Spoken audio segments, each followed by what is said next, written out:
এশিয়ায় নামকরা গভীর সমুদ্র বন্দরের তুলনায় বাংলাদেশের গভীর সমুদ্র বন্দর হবে আরও সক্ষম। শ্রীলঙ্কার হাম্বানটোটো বন্দরের গভীরতা 17 মিটার, পোর্ট অব কলম্বো এর গভীরতা 15.5 মিটার। এশিয়ার সবথেকে গুরুত্বপূর্ণ সমুদ্র বন্দর সিঙ্গাপুর বন্দরের গভীরতা সর্বোচ্চ 16 মিটার। পোর্ট অব জেদ্দার ডাফট সর্বোচ্চ 16 মিটার এবং আরব আমিরাতের জাবেল আলী বন্দরের গভীরতা 15.2 মিটার। দক্ষিণ কোরিয়ার পোর্ট অব বুসানের গভীরতা 12 মিটার। সেই হিসেবে বাংলাদেশে কোনো গভীর বন্দর ছিল না। দেশের চট্টগ্রাম বন্দরের ডাফট সর্বোচ্চ 9.5 মিটার এবং মংলা 7.5 মিটার মাত্র। তবে সব কিছু ছাপিয়ে এশিয়ায় অন্যতম গভীর সমুদ্র বন্দর হতে যাচ্ছে বাংলাদেশে, যেখানে জাপান প্রায় $20 বিলিয়ন বিনিয়োগ করবে। বলছিলাম মাতারবাড়ি গভীর সমুদ্র বন্দরের কথা। এই বন্দরের গভীরতা হবে প্রায় 18.7 মিটার। মাতারবাড়ি বন্দরের প্রথম পর্যায়ের কাজ শেষ হবে 2023 থেকে 24 সালে। তখন দুটির জেটির নির্মাণ শেষ হবে, যার একটি হবে কন্টেইনার হ্যান্ডেল করার জন্য, অন্যটি মাল্টিপারপাস ব্যবহারের জন্য। সম্প্রতি জাইকা প্রধানমন্ত্রীর কাছে এই বন্দর নিয়ে তাদের প্রেজেন্টেশন করেছে। সক্ষমতার বিচারে এটি সিঙ্গাপুরের বন্দর থেকেও বেশি পণ্য বহনে সক্ষম এবং জাহাজ ভেড়াতে সক্ষম হবে।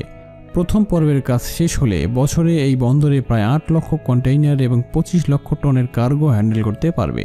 প্রথম পর্যায়ে এখানে 460 মিটারের কন্টেইনার বার্থ এরিয়া এবং 1800 একর জায়গা থাকবে এবং 300 মিটারের মাল্টিপারপাস বার্থ এরিয়া এবং 1700 একর জমি থাকবে।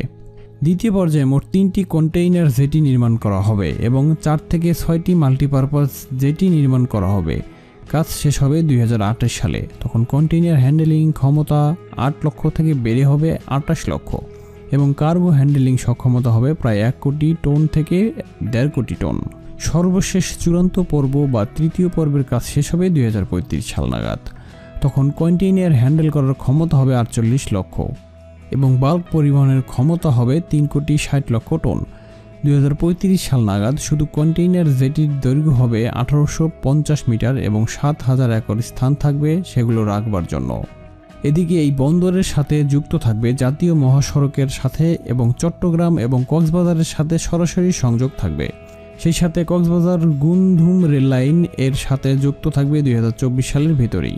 ইনল্যান্ড কন্টেইনার ডিপোর সব থেকে বড় যেই সুবিধা বাংলাদেশ পেতে যাচ্ছে সেটা হলো গভীর সমুদ্র বন্দর হওয়ার সুবাদে বন্দরের খরচ কমিয়ে আনা যাবে। সেই সাথে কমবে পণ্যের পরিবহন খরচ। আর এই বন্দরকে যদি সিঙ্গাপুরের মতো আঞ্চলিক হাবে পরিণত করা সম্ভব হয় তবে এই বন্দরকে ঘিরে বিশাল আয়ের সুযোগ থাকবে বাংলাদেশের। সেই সাথে পণ্য আনা নেওয়ার সময়ও কমে যাবে। তখন আমাদের পণ্য সিঙ্গাপুর বন্দর অথবা পোর্ট অব কলম্বোতে আনলোড করে নতুন জাহাজে তুলে তারপর দেশে আনা লাগবে না। সরাসরি মাদার ভেসেলগুলি ভিড়বে বাংলাদেশে।